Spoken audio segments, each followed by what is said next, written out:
नमस्कार, न्यूज 18 राजस्थान पर आप सभी का स्वागत। मैं हूं आपके साथ हेमंत कुमार और चलिए खबरों की शुरुआत करेंगे इस वक्त की सबसे बड़ी खबर के साथ। आपको बता दें कि गलवान हिंसक झड़प पर बड़ा खुलासा सामने आ रहा है।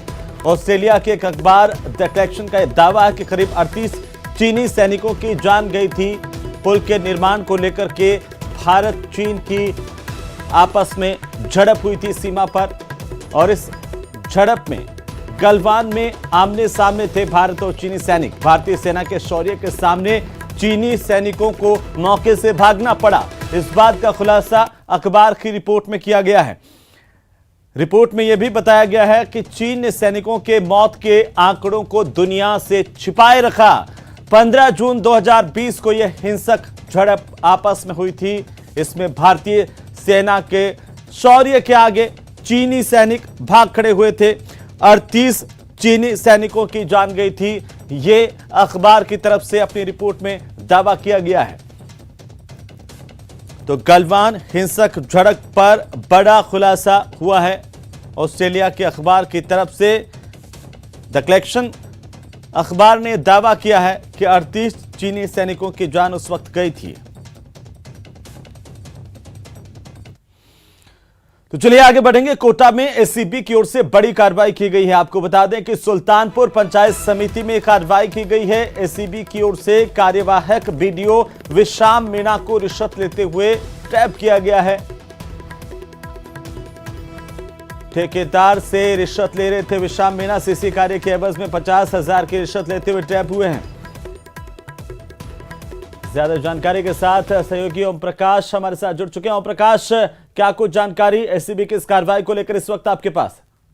जी, कोटा ग्रामीण एसीबी की आज बड़ी कार्रवाई सुल्तानपुर पंचायत समिति में देखने को मिली है, जहां पंचायत का एएन है, जिनके पास वीडियो का अतिरिक्त चार्ज भी है।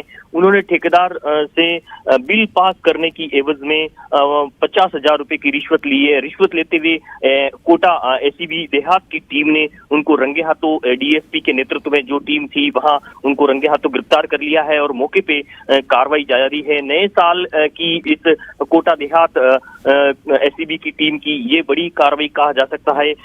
लंबे समय से टीम को इस तरह की सूचनाएं मिल रही थी। एक ही अधिकारी के पास एक अतिरिक्त चार्ज होने के पास कारण 2 पदों पर काम कर रहा था और वो ठेकेदार से लगातार जो बिल जो पेंडिंग पड़े थे उनको पास करने की एवज में ये विश्राम मीणा जो एएन भी है और वीडियो का अतिरिक्त चार्ज भी है, वो रिश्वत की मांग कर रहा था और रिश्वत की राशि लेते हुए पंचायत समिति कार्यालय में ही फिलहाल जैसा जानकारी मिल रही है उनको रंगे हाथों ट्रैप किया है। कोटा ग्रामीण इलाके की ये कार्रवाई है। थोड़ी देर बाद में उनको जब कार्रवाई पूरी हो जाएगी तो कोटा देहात की टीम यहाँ शहर लेके आएगी और पूरी मामले की फिलहाल जांच कर रही है।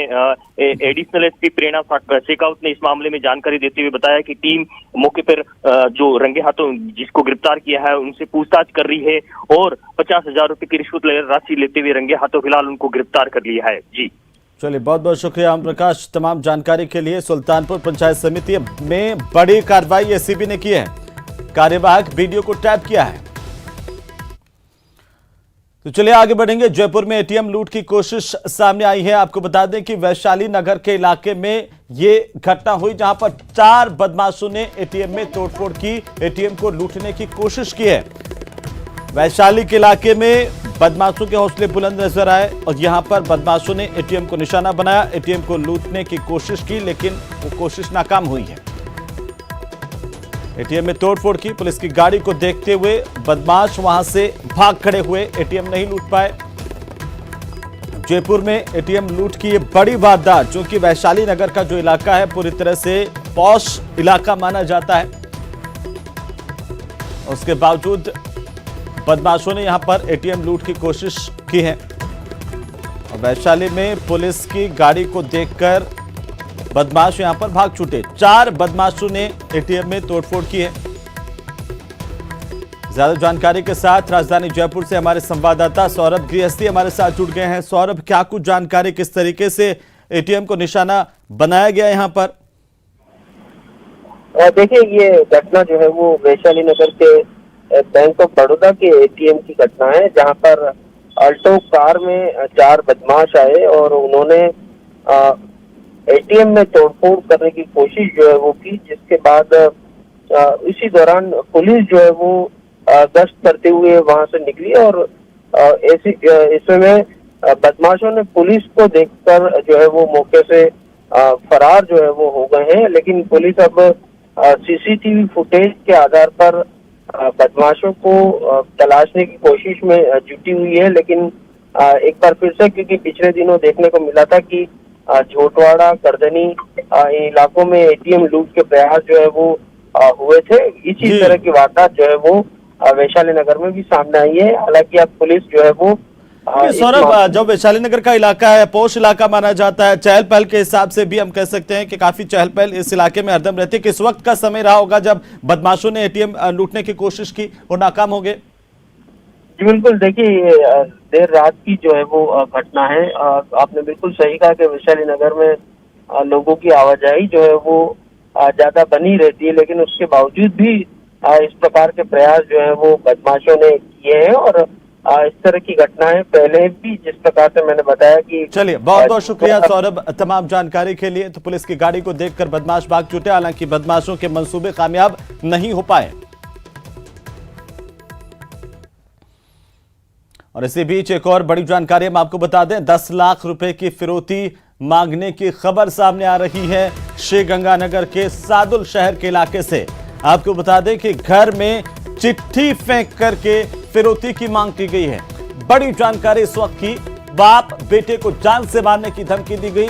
सादुल शहर थाना इलाके के गांव सुंदरपुरा का ये पूरा मामला, जहां पर सादुल शहर थाना पुलिस अब इस पूरे मामले को लेकर जांच कर रही है। 10 लाख रुपए की फिरौती, और वो भी घर में चिट्ठी फेंक करके मारी और चिट्ठी फेंक करके फिरौती की मांग की गई है। श्रीगंगानगर के सादुल शहर से ये बड़ी खबर है इस वक्त की। तो बड़ी जानकारी, 10 लाख रुपए की फिरौती मांगने की खबर सामने आ रही है। दरअसल श्रीगंगानगर के सादुल शहर से जानकारी है, जहां पर घर में चिट्ठी फेंक करके फिरौती की मांग की गई है। बाप बेटे को जान से मारने की धमकी दी गई और साथ ही फिरौती की डिमांड की गई, मांग की गई है। सादुल शहर थाना इलाके के गांव सुंदरपुरा का मामला है, जहां पर बदमाशों ने घर में चिट्ठी फेंक करके फिरौती की मांग की और साथ ही बाप बेटे को जान से मारने की धमकी दी है। पुलिस के पास पूरा मामला पहुंचा है। ज्यादा जानकारी के साथ सहयोगी अशोक हमारे साथ जुड़ चुके हैं। अशोक, क्या है आखिरकार ये पूरा मामला, अभी क्या कुछ अपडेट है आपके पास? देखिए हेमंत, ये सादुल शहर थाना क्षेत्र के सिंदरपुरा गांव का मामला है, जहां के एक पीड़ित हैं गुरमीत सिंह। उनको अपने घर के दरवाजे पर एक चिट्ठी मिली। चिट्ठी के अंदर उनसे 10 लाख रुपए की मांग की गई है। यदि 10 लाख रुपए नहीं दिए जाते हैं तो उनके परिवार में जो बाप बेटे हैं उनको मारने की भी धमकी दी गई है। अब पूरे के पूरे इस मामले को लेकर जब पीड़ित ने सादुल शहर थाना क्षेत्र में अपनी रिपोर्ट दी है, उसके बाद पुलिस पूरे मामले की जांच में जुट गए। हालांकि बताया यह जा रहा है कि अभी कुछ दिनों पहले भी एक अज्ञात नकाबपोश युवक इनके घर में घुसकर इनके ऊपर कोई हमला किया था। पुलिस पूरे के पूरे मामले को अब खंगालने में जुट गई है कि वास्तविकता क्या है, इस चिट्ठी की जो भेजने वाले की जो पीछे मंशा है वो मंशा क्या है और भेजने वाला कौन है, इसकी तफ्तीश में फिलहाल सादुल शहर थाना पुलिस जुट चुकी है। जी बिल्कुल, चलिए, बहुत बहुत शुक्रिया तमाम जानकारी के लिए अशोक। पुलिस लगातार इस पूरे मामले को लेकर के जांच कर रही थी। आप बने रहिए हमारे साथ, अगली बड़ी खबर पर भी मैं आपका रुख करूंगा। और इसी बीच बड़ी जानकारी, श्रीगंगानगर पुलिसकर्मी का बेटा ठगी का शिकार हुआ है। 13 लाख रुपए की ठगी का शिकार हुआ है। पंजाब पुलिस में नौकरी दिलाने के नाम पर यह ठगी की वारदात को अंजाम दिया गया। सूरतगढ़ सिटी पुलिस ने इसे लेकर के मुकदमा दर्ज किया है। फेफाना निवासी पंजाब पुलिस के कांस्टेबल पर केस दर्ज किया गया है। बड़ी जानकारी, अशोक हमारे साथ मौजूद हैं। अशोक, क्या कुछ अपडेट इस पूरे मामले पर?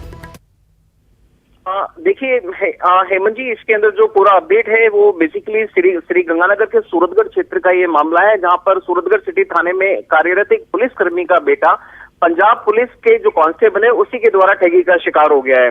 दरअसल पीड़ित ने सूरतगढ़ सिटी थाने मामले में दर्ज कराई है कि पंजाब पुलिस का जो कांस्टेबल है जितेंद्र गोदारा, जो फैफाना का रहने वाला है, साथ ही एक अन्य युवक है गगनप्रीत सिंह जो अबोहर का रहने वाला है, उन दोनों युवकों ने इसको पंजाब पुलिस के अंदर कांस्टेबल बनाने के नाम पर कुल 13 लाख रुपए की ठगी की है। और आरोपियों ने पीड़ित को इस तरह से झांसे में लिया कि उनकी पंजाब के सीएम और यहाँ तक कि डीजीपी से काफी नजदीकी रिश्ते हैं। इस वजह से वो उन्हें आराम से पंजाब पुलिस के अंदर कांस्टेबल और उसके एक अन्य साथी को हेड कांस्टेबल के पद पर भर्ती करवा दिया जाएगा। लेकिन जब पंजाब पुलिस में नौकरी नहीं मिली तो पीड़ितों ने उनसे पैसों की डिमांड की, लेकिन जब उन्होंने पैसे नहीं लौटाए और यहाँ तक कि जो उन्होंने चेक दिया वो चेक भी बाउंस हो गए। उसके बाद अब पीड़ित ने दोनों ही आरोपियों के खिलाफ अब सूरतगढ़ सिटी थाने में मामला दर्ज करा दिया है। पुलिस अब इन मामले की पड़ताल में जुट गई है और पंजाब पुलिस का जो कांस्टेबल है जितेंद्र गोदारा, उसकी भी जांच की जा रही है। जी बिल्कुल अशोक, चलिए बहुत बहुत शुक्रिया तमाम जानकारी के लिए। इस पूरे मामले को लेकर के पुलिस तफ्तीश कर रही है। दरअसल पुलिसकर्मी के बेटे को एक पुलिसकर्मी ने ही ठगी का शिकार बनाया है। 13 लाख रुपए की ठगी की वारदात और इस पूरे मामले को लेकर पुलिस जांच कर रही है।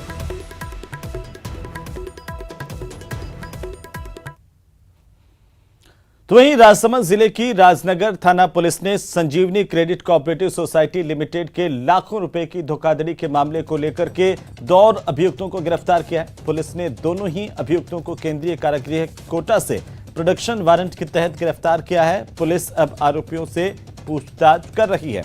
थानाधिकारी ने बताया कि 5 पीड़ितों ने कोर्ट के जरिए इस्तगासा दर्ज करवाया था कि उन्हें लालच देकर संजीवनी क्रेडिट कोऑपरेटिव सोसाइटी में लाखों रुपए का निवेश करवा दिया, लेकिन समयावधि के बाद भी पैसा नहीं दिया जा रहा है।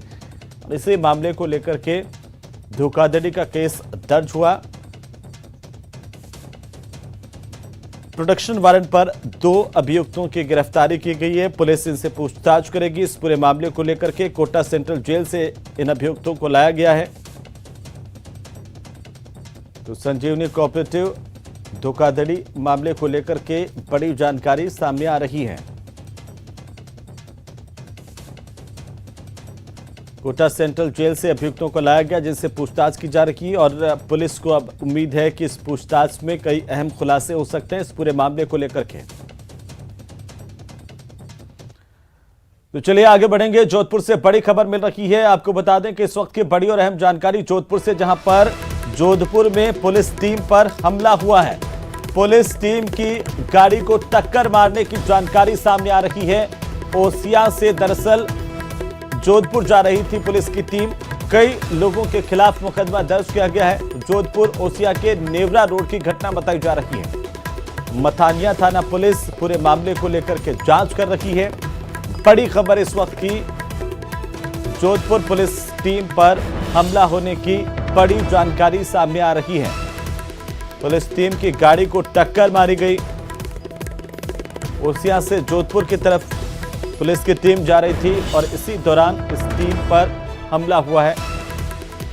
कई लोगों पर पुलिस ने मुकदमा दर्ज किया है।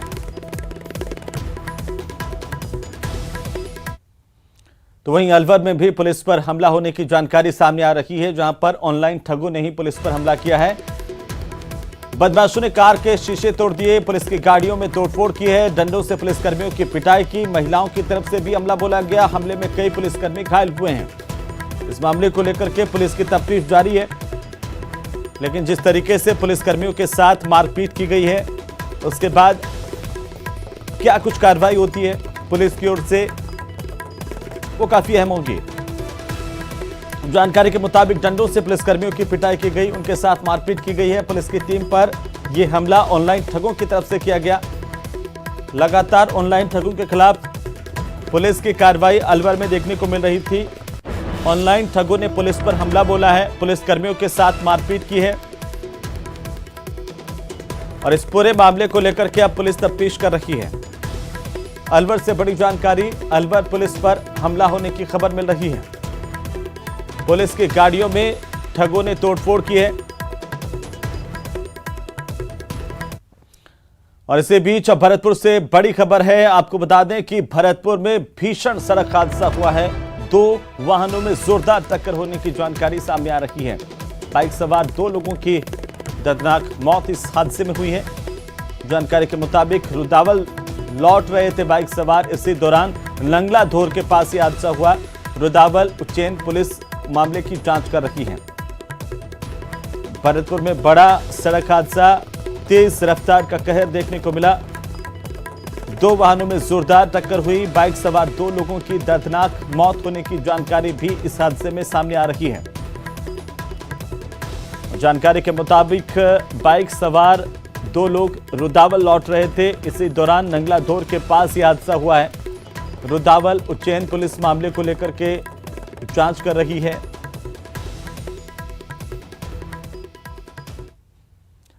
चलिए आगे बढ़ेंगे। सीकर से बड़ी खबर है, जहां पर शादी के नाम पर धोखाधड़ी का एक मामला सामने आया है। जिस महिला से शादी करवाई गई वो पहले से ही न सिर्फ शादीशुदा हैं बल्कि बच्चे की मां भी हैं। मामले का खुलासा तब हुआ जब उसका पहला पति पुलिस के साथ पहुंचा और विवाहिता को अपने साथ ले गया। बंगाल की लड़की से शादी करवाने के नाम पर पीड़ित ओम प्रकाश ने दलाल पवन को 1,60,000 रुपए भी दे दिए। पुलिस ने ओम प्रकाश की रिपोर्ट पर पवन, रुक्मणी और श्यामा देवी के खिलाफ मुकदमा दर्ज कर मामले की जांच शुरू कर दी है। तो शादी के नाम पर धोखाधड़ी का यह पूरा मामला, जिसमें पुलिस की तफ्तीश में कई अहम खुलासे हो सकते हैं। जाति जाट निवासी सेवक छोटी ने अपने साथ 1,60,000 रुपए शादी का झांसा देकर धोखाधड़ी करने का मुकदमा दर्ज करवाया है, जिसकी जांच किनके खिलाफ करवाया है? ये पवन कुमार है, निवासी बेरी का।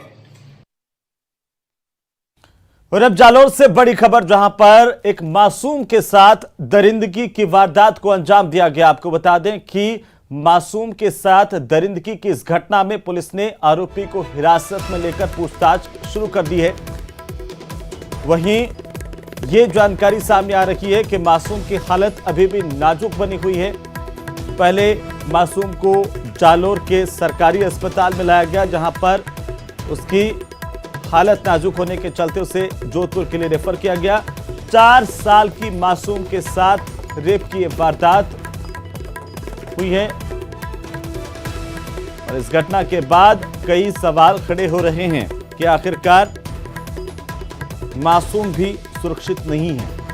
हालांकि पुलिस ने इस पूरे मामले की गंभीरता को देखते हुए त्वरित कार्रवाई की है। आरोपी को हिरासत में लिया गया है, उससे पूछताछ की जा रही है।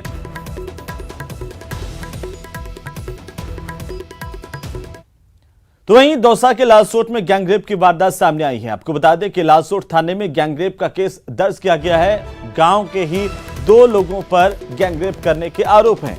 मारपीट के बाद गैंगरेप किया गया, इस तरह के आरोप पीड़िता की तरफ से लगाए गए हैं। फिलहाल इस पूरे मामले को लेकर के लालसोट थाना पुलिस जांच कर रही है। पुलिस पीड़िता का मेडिकल करवाएगी। बड़ी जानकारी दौसा इलाके के लालसोट में गैंगरेप की वारदात को अंजाम दिया गया। आरोप गांव के ही 2 युवकों पर लगे हैं और इस मामले को लेकर के पुलिस की तफ्तीश जारी है। पुलिस का कहना है कि पीड़िता का मेडिकल करवाया जाएगा, उसके बाद आगे की कार्रवाई की जाएगी।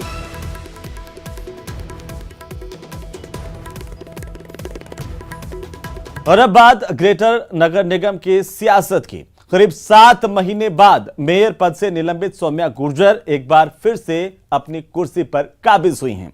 निगम आयुक्त से विवाद की वजह से निलंबित सौम्या गुर्जर को सुप्रीम कोर्ट से राहत मिलने के बाद कुर्सी तो मिल गई, लेकिन क्या सौम्या की मुसीबतें कम होगी?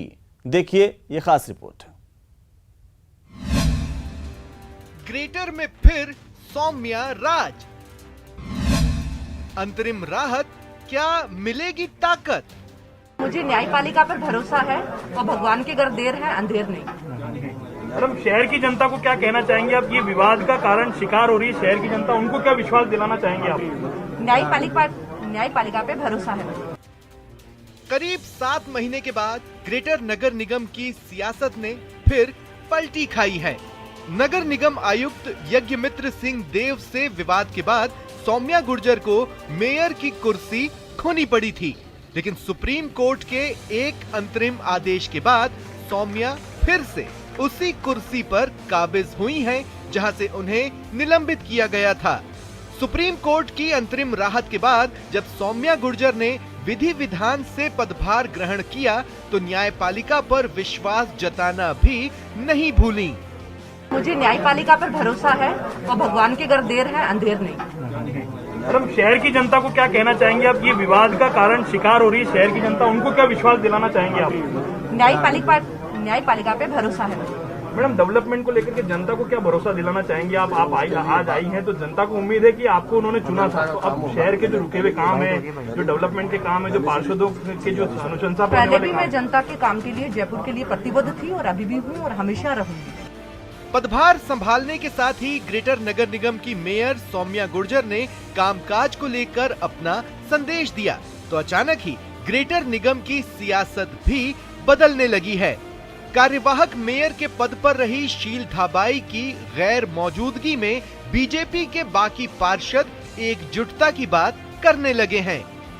न्यायपालिका ने इनको स्टे दिया है और न्यायपालिका अब इस पूरे कोड को, जब ये अभी तक पेंडिंग रखा हुआ था, हालांकि जांच 2 महीने में करनी थी, ये कर नहीं पाए। जब तक जांच नहीं होती है तब तक ये यथावत स्थिति में रहेंगी। भारतीय जनता पार्टी एक मुखी थी, एक मुखी है और एक मुखी रहेगी। आपको बता दें कि 6 जून को सौम्या गुर्जर का आयुक्त यज्ञमित्र सिंह से विवाद हुआ था। 6 जून को सौम्या गुर्जर और अन्य 3 पार्षदों पर एक्शन हुआ था। इसके बाद सौम्या गुर्जर ने राजस्थान हाई कोर्ट में इस आदेश को चुनौती दी थी। हाई कोर्ट ने दखल देने और निलंबन के आदेशों पर स्टे देने से इनकार कर दिया था। हालांकि सुप्रीम कोर्ट से सौम्या गुर्जर को अंतरिम राहत मिली। सुप्रीम कोर्ट ने राजस्थान सरकार के निर्णय को गलत मानते हुए स्टे दिया है। दरअसल विवादों में फंसने के बाद सौम्या के पति राजा राम गुर्जर और सफाई कंपनी बीवीजी के अफसरों के साथ लेन देन का वीडियो भी वायरल हुआ और सौम्या गुर्जर के पति राजा राम गुर्जर को भी जेल जाना पड़ा था। बहरहाल सौम्या को कुर्सी तो मिल गई है, लेकिन ये कितनी स्थायी होगी कह पाना मुश्किल है। दरअसल सौम्या गुर्जर मामले की न्यायिक जांच चल रही है और उसकी रिपोर्ट आने के बाद एक बार फिर सौम्या की कुर्सी पर खतरा मंडरा सकता है। लेकिन फिलहाल 7 महीने बाद सौम्या ग्रेटर नगर निगम की कुर्सी पर काबिज हुई है। Lovely Wadhwa, news 18 Rajasthan, Jaipur. तो वहीं सरकार के निलंबन के आदेश पर स्टे के बाद भले ही सौम्या गुर्जर ने पद संभाल लिया हो, मगर न्यायिक जांच पर फैसला नहीं हो पाया है। अगर इस जांच में वो दोषी पाई जाती हैं तो उनकी सदस्यता जा सकती है और ऐसे में उनका महापौर और पार्षद दोनों पद जाएंगे। वहीं निलंबन मामले की न्यायिक जांच पूरी नहीं हो पाई है। इस पूरे मामले को लेकर के न्यायिक जांच अभी चल रही है। न्यायिक जांच में क्या कुछ निकल करके सामने आता है, इस पर उनका भविष्य टिका हुआ है। सौम्या को राहत है, लेकिन मुश्किलें खत्म नहीं हुई हैं।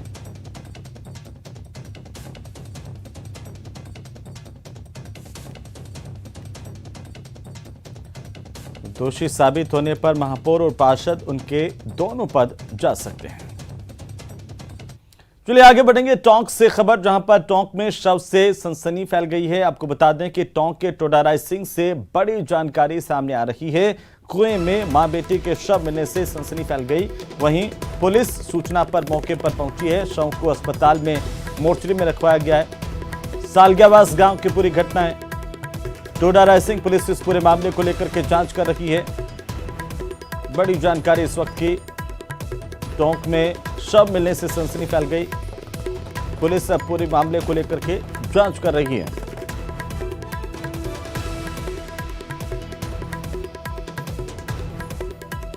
बड़ी खबर टोंक के टोडाराय सिंह से, जहां पर शव मिलने से सनसनी फैल गई है। दरअसल जानकारी के मुताबिक कुएं में मां बेटी के शव बरामद हुए हैं। किसी ने शव कुएं में देखे, इसकी जानकारी पुलिस को दी। पुलिस मौके पर पहुंची।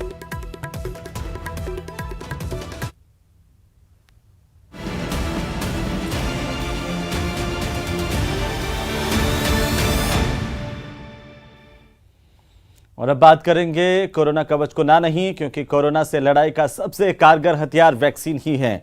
चित्तौड़गढ़ के बड़े बुजुर्गों को जो बात समझाने में 8 महीने लग गए, वही बात बच्चों ने सिर्फ 1 महीने में ही लक्ष्य का 65% हासिल करके समझ ली और सीख दे रहे हैं कि वैक्सीन कवच को ना नहीं कहिए।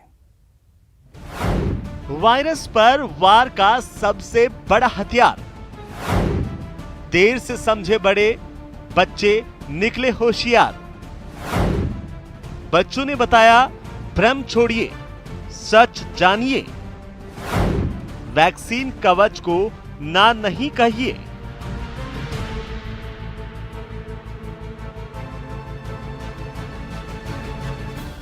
उम्र में कच्चे जरूर हैं, लेकिन समझ में सच्चे हैं बच्चे। ऐसा इसलिए कि कोरोना के खिलाफ जंग में बच्चों ने जो समझदारी और हौसला दिखाया है वो बड़ों के लिए मिसाल है। कोरोना से लड़ाई का सबसे बड़ा हथियार वैक्सीन ही है। इस बात को समझने में जिन बड़े बुजुर्गों को महीनों लग गए, वहीं बच्चों ने इस बात को सहज ही समझ लिया और इस खतरनाक वायरस के खिलाफ चल रहे टीकाकरण को नया मुकाम दिया। चित्तौड़गढ़ को ही ले लीजिए, यहाँ सिर्फ 1 महीने में ही 18 साल से कम उम्र के 1,93,000 बच्चों में से 65% बच्चों को टीका लग चुका है। इतना ही नहीं, मदरसे में पढ़ने वाले बच्चों ने भी वैक्सीनेशन अभियान को सफल बनाने में कोई कसर नहीं छोड़ी। हमारा जो चित्तौड़गढ़ जिला है उसमें हमारी जो फर्स्ट डोज है वो 100% लोगों को फर्स्ट डोज वैक्सीनेशन की लग चुकी है और 84% लोगों को सेकंड डोज लग चुकी है। इसी के साथ जो हमारी अभी पिछले महीने से बच्चों की वैक्सीनेशन स्टार्ट हुई है उसमें 65% जो वैक्सीनेशन है वो अपने चित्तौड़गढ़ जिले में हो चुकी है। अच्छी बात यह है कि जो एक बार यहाँ पे एक इशू बना था तो हमारे मदरसा में भी जो है वैक्सीनेशन बहुत ही तीव्र गति से हो रहा है और किसी प्रकार का भी कहीं से विरोध कहीं से हमें देखने को नहीं मिल रहा है। वैक्सीनेशन को लेकर जिले के मुस्लिम समाज में बहुत बड़ा भ्रम था, जिसके कारण मुस्लिम बहुल इलाकों में वैक्सीनेशन के लिए कई पापड़ बेलने पड़े। लेकिन मदरसों में पढ़ने वाले बच्चों ने टीकाकरण अभियान को अपने उत्साह से सफल बनाया। तभी तो मदरसों में पढ़ने वाले 271 बच्चों में 239 को टीका लग चुका है। जो बाकी रह गए हैं उन बच्चों को भी जल्द से जल्द टीका लगाने की कोशिश की जा रही है। हमारे चित्तौड़ जिले में कुल 35 मदरसे हैं। उन मदरसों में मुस्लिम बच्चे जो 15 से 18 वर्ष की आयु पूरी कर चुके हैं 271 बच्चे हैं और 271 बच्चों में से 240 बच्चों का वैक्सीनेशन हो चुका है। अब 31 बच्चे बचे हुए हैं, उनके पेरेंट्स से संपर्क कर रहे हैं। उनके पेरेंट की सहमति होने के पश्चात लगातार प्रयास कर रहे हैं और अति शीघ्र इस टारगेट को भी पूरा कर लिया जाएगा। फाइनल आंकड़े इस बात के गवाह हैं कि सयानों को जिस बात को समझाने में एड़ी चोटी का जोर लगाना पड़ा, वहीं बच्चों ने ये बात बड़ी आसानी से समझ ली कि कोरोना से लड़ाई का सबसे कारगर तरीका वैक्सीनेशन ही है। ऐसे में आप भी बच्चों के सयानेपन से सीख लीजिए। न्यूज़ 18 की मुहिम से जुड़िए और वैक्सीनेशन कवच को ना नहीं कहिए। न्यूज़ 18 राजस्थान के लिए चित्तौड़गढ़ से सुभाष बैरागी की रिपोर्ट।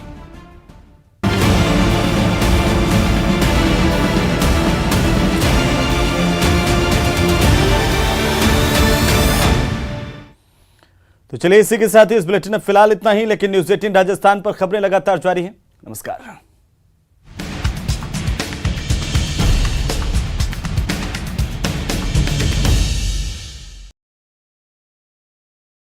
जोधपुर के जयनारायण व्यास विश्वविद्यालय से जुड़े पेंशनर कर्मचारी